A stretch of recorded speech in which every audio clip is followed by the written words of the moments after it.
Hey, I'm Kelsey, creator of the InDesign Field Guide, and in this video I'm going to show you how to create a metallic gold color in Adobe InDesign using the gradient tool. Let's go! So the first thing we're going to do is draw a shape so we can see our gradient gold color. I'm going to click and hold the rectangle tool and scroll down here to the ellipse tool, and we're going to draw a big circle holding the shift key.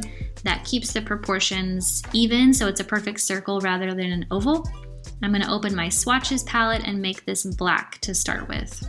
If you don't see your swatches palette over there, you can go to Window, Color, and toggle on swatches right here.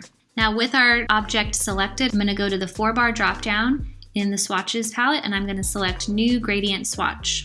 I'm going to name my swatch Gold and I'm going to make sure that the type is linear. You can do linear or radial, so a gradient that goes from one side to the other is linear. A gradient that goes from the center to the outside, especially for a circle, is radial, but we're going to select linear for now. So to actually get your colors to show up here, you have to select down here on your gradient ramp either your first color or your second color. So we're going to start with the first color, and I'm going to work in CMYK. So if that's not what your screen is showing, you can select from this drop-down menu here for the stop color and select CMYK. We're going to start with the darker side of the gradient, and I'm going to use the formula 17, 39, 84, 18.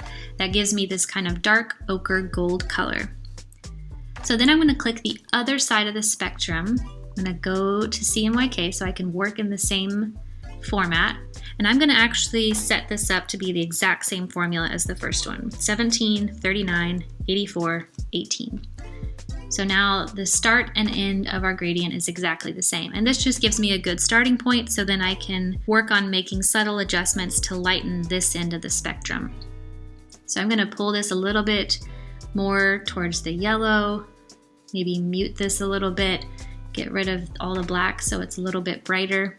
And this will give me a nice lighter gold color here. So then I'm going to click OK, and you can see this gradient here on our circle that we drew. And our gold gradient is added now to our swatches palette so we can apply it to any shape or text. Now if you want to go back and make more adjustments, you can just double click on your swatch. It opens up that same window and you can make changes. Another change you can make here is this diamond here in the middle of our ramp, and that kind of adjusts how much of the darker shade is showing, how much of the lighter shade is showing. And if you have preview selected over here, then it will show these changes live on our shape that we have selected. Live as we're making these changes, so you can see exactly how it's changing. And then finally, another place you can make a few other changes is if you go to Window, Color, and Gradient.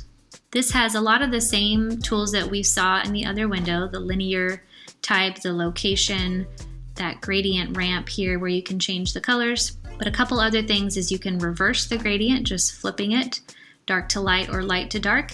But you can also change the angle here, and if I change it to 45 degrees, that changes it to have the darker side down in one corner going up to the opposite corner. But I will note here that changes that you make in this gradient window, they're going to apply only to the shape that you have selected. So it doesn't apply to all places where your gradient swatch is used, it's just on the shape that you're working on. So there you have it, a simple way to get a metallic gold color using a gradient. If you want more Adobe InDesign training, watch my free workshop where I break down the most popular design apps and programs and show you when it's best to use each one. Psst, you can do way more with InDesign than you probably realize. Plus, I'll walk through exactly how to design a PDF worksheet and promo graphic from start to finish using only InDesign. Click that first link in the description below to watch the free workshop right now. Go ahead, click it. You know you want to.